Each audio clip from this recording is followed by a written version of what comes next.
Chairman Tehreek Insaf Imran Khan मुल्क के अंदरूनी सियासी मुआशी और आइनी बहरान को हल के लिए फौरी इलेक्शन करवाने के अपने मुतालबे पर जोर डालने के लिए इस्लामाबाद की जानिब लॉन्ग मार्च की धमकी दे रहे हैं और आज़ादाना खारजा पॉलिसी की हकीकी तहरीक शुरू करने का अज़्म रखते हैं।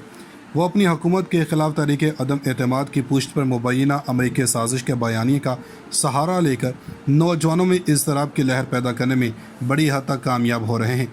चुनांचे मेरे ख्याल में मौजूदा हुकूमत को ज़मीनी हक़ाइक़ की गहराई में छाना चाहिए। जलसों में आवाम की तादाद जानने की बजाय हुकूमत को इदराक होना चाहिए कि इमरान खान की आवाज़ करोड़ों आवाम तक पहुँच चुकी है और इनकी ताकतवर सोशल मीडिया टीम इनका बयानिया घर घर पहुँचा दिया है। यहाँ ये भी देखना होगा कि दूसरे ममालिक में बैठे मुल्क दुश्मन अनासर सोशल मीडिया पर सरगर्म हैं। ये अनासर अपने मज़मूम मकासद के लिए कौमी इदारों के ख़िलाफ़ जहर उगल कर आवाम को गुमराह करने की कोशिश में मसरूफ़ हैं, जिसका कौमी इदारों ने बजा तौर पर नोटिस लेते हुए इसे आवाम और इदारों के दरमियान फासले बढ़ाने की कोशिश करार दिया।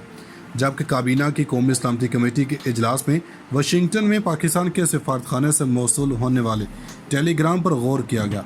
इस इजलास में सफ़ीर अहमद मजीद ख़ान ने कमेटी को अपने टेलीग्राम के सियाको सबाक और मवाद के बारे में ब्रीफिंग दी।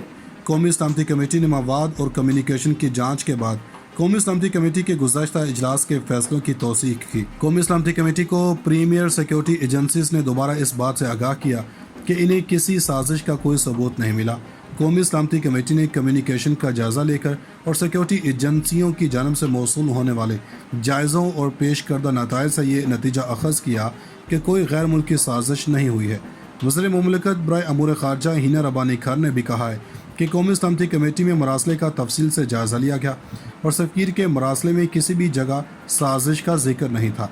इन्होंने कहा कि ये मरासला एक मंजे हुए सिफारतकार ने लिखा था और मुल्क में आला सतह पर इस मरासले को पढ़ा और इसका जायज़ा लिया गया, मगर सिक्योरिटी एजेंसीज को बैरूनी साजिश का कोई सबूत नहीं मिला। इन्होंने कहा कि अमेरिका में पाकिस्तानी सफ़ीर की जानब से भेजे गए मरासले पर साबिक हुकूमत को फौरी तौर पर जायज़ा लेने की बाद एक्शन लेना चाहिए था और इन्हें अमरीकी सिफारतखाने को एक मरासला भेजकर इस बात की तस्दीक करनी चाहिए थी कि इस मरासले में जो ज़ुबान इस्तेमाल की गई है क्या वो अमरीकी हुकूमत की है या किसी एक ओहदेदार की है। हिना रब्बानी खान ने मिसाल देते हुए कहा कि मैं इस बात को इस तरह समझती हूँ कि अगर मैं ये कहती हूँ कि भारत में मोदी रहेगा तो भारत के साथ हमारे ताल्लुकात बेहतर नहीं हो सकते, तो इसको मुदाखलत तो कहा जा सकता है लेकिन साजिश नहीं, क्योंकि ये मेरी राय है।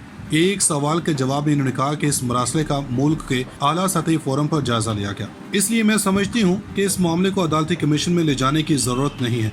अब देखें इस हवाले से कि आगे हालात क्या करवट लेते हैं। कौमी सलामती कमेटी के जायजे की रोशनी में इमरान खान की हुकूमत के खिलाफ साजिश तो साबित ना हुई, मगर तहरीक इंसाफ के कलीदी रहनुमा बशमूल इमरान खान जुडिशल कमीशन बनाए जाने पर इसरार कर रहे हैं और कुछ लोग सोशल मीडिया पर असद मजीद को पाकिस्तान के हीरो के तौर पर पेश करके अवाम को गुमराह कर रहे हैं कि असद मजीद ने बरमला एतराफ़ किया कि अमेरिका ने धमकी दी थी। पाकिस्तान के बाशऊर अवाम को एहसास होना चाहिए कि पाकिस्तानी सिफारतकार ज़हीन तरीन ब्यूरोक्रेट्स होते हैं जो जारी हालात वाक़यात को पूरा इदराक रखते हैं। वो अवामी लहजे में सरकारी मौक़ा पेश नहीं करते, लिहाजा सोशल मीडिया पर इनके बारे में जो कुछ गर्दिश कर रहा है वो खुद साख्ता नौयत के बयानात हैं और एक मखसूस सियासी जमात के हामी ब्लॉगर्स की तैयार करदा वीडियो अपलोड की जा रही है। मेरे ख्याल में इमरान खान साहब को इलेक्शन कमीशन पर बिला वजह तनकीद करने से गुरेज करना चाहिए। ये देखा गया है कि इलेक्शन कमीशन में जब भी रोजाना की बुनियाद पर फॉरेन फंडिंग केस की समाअत होती है तो इमरान खान इलेक्शन कमीशन के सरबराह के बारे में ऐसे रिमार्क्स देना शुरू कर देते हैं जो आइन के आर्टिकल 204 और इलेक्शन एक्ट 2017 की दफ़ा 10 के जुमरे में आते हैं। इसी तरह इलेक्शन कमीशन ने अभी ज़ाब्ता अखलाक की खिलाफ वर्जी पर इनके खिलाफ इलेक्शन एक्ट की दफ़ा 234 के तहत भी फैसला करना है। अगरचे मुख्तलिफ हलकों की जानब से कहा जा रहा है कि इलेक्शन जल्द हो जाएंगे, लेकिन मेरी राय में इलेक्शन वक्त मुकर्ररा पर ही होंगे, क्योंकि मौजूदा बहरानी कैफियत में इलेक्शन करवाए गए तो मुल्क को नुकसान पहुँचने का एहतमाम है। बलूचिस्तान में शरपसंदी की ताज़ा तरीन लहर को मुल्की इदारों ने ख़त्म करना है। मेरा ख्याल है कि बलूचिस्तान के इलेक्शन में गैर मुल्की साजिश के ज़रिए शरपसंदों को कामयाब करवाने के लिए गैर मुल्की सरमायाकारी का इस्तेमाल किया गया है। इसी तरह कबाली इस्लाम में भी बदअमनी पैदा करके मनपसंद उम्मीदवारों को आगे लाया जा सकता है। मेरे ख्याल में सूबा खैबर पख्तूनख्वा में भी कमज़ोर वज़ीर-ए-आला हैं और इसके साथ साथ इमरान खान गैर मुल्की साजिश के बयानी की आड़ में अपने मुखालिफिन पर हमलावर होंगे और इंतखाबात में ऐसी सूरत हाल पैदा हो जाएगी जिसको संभालना निगरान हुकूमत के बस से बाहर होगा। लिहाजा अभी 12-13 माह मौजूद हैं।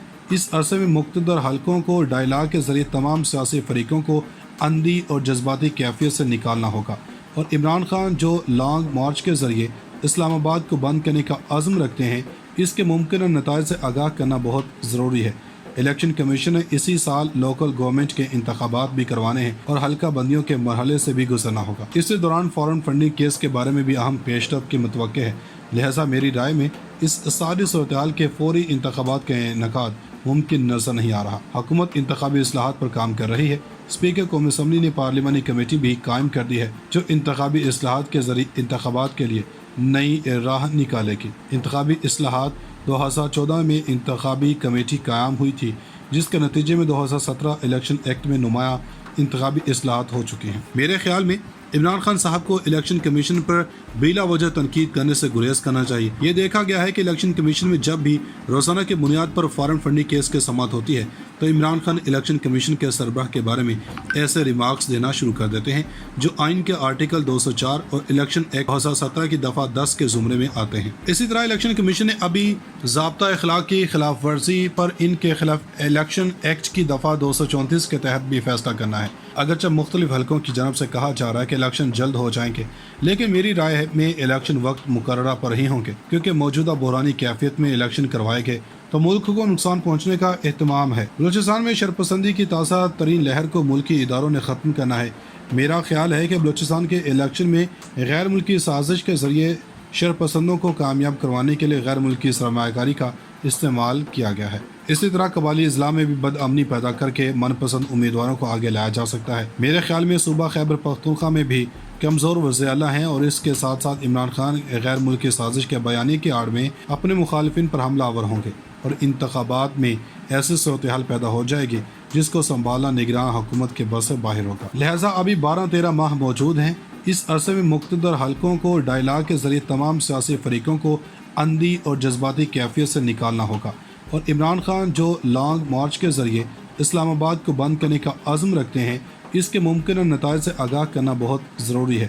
الیکشن کمیشن نے اسی سال لوکل گورنمنٹ کے انتخابات بھی کروانے ہیں اور حلقہ بندیوں کے مرحلے سے بھی گزرنا ہوگا۔ اسی دوران فارن فنڈنگ کیس کے بارے میں بھی اہم پیش رفت کی متوقع ہے، لہٰذا میری رائے میں اس ساری صورتحال کے فوری انتخابات کا انعقاد ممکن نظر نہیں آ رہا۔ حکومت انتخابی اصلاحات پر کام کر رہی ہے۔ اسپیکر قومی اسمبلی نے پارلیمانی کمیٹی بھی قائم کر دی ہے جو انتخابی اصلاحات کے ذریعے انتخابات کے لیے نئی راہ نکالے گی۔ انتخابی اصلاحات 2014 میں انتخابی کمیٹی قائم ہوئی تھی، جس کے نتیجے میں 2017 الیکشن ایکٹ میں نمایاں انتخابی اصلاحات ہو چکی ہیں۔